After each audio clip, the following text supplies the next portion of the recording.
enfría, muy cerquita de la luna, pero más solo que la una.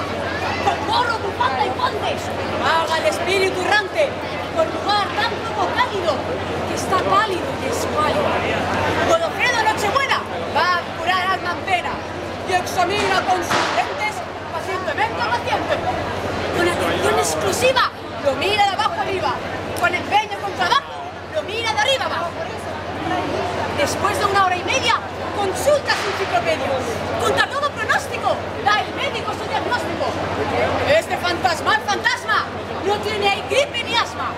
De lo que sufre en verdad es de una gran soledad. Esta constante friolera es de dentro y no de fuera. Que a un corazón sin amor se le va todo el calor.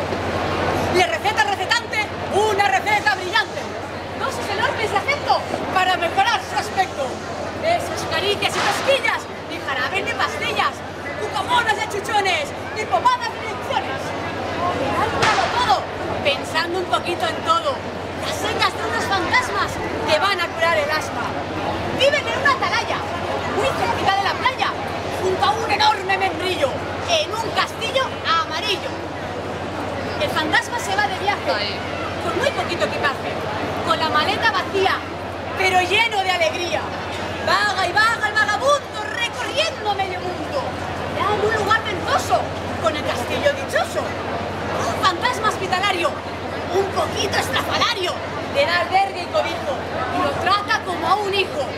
3 fantasmitas llorones, le dan cientos de chuchones. Y una fantasma con moña, cariños y carantoñas.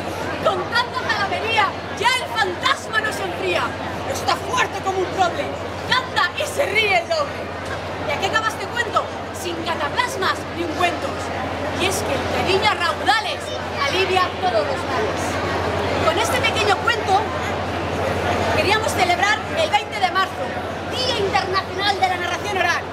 Y animarles a todos y a todas que sean felices, que sonrían, que se den caricias, achuchones, caricias, que mimen, se dejen mimar.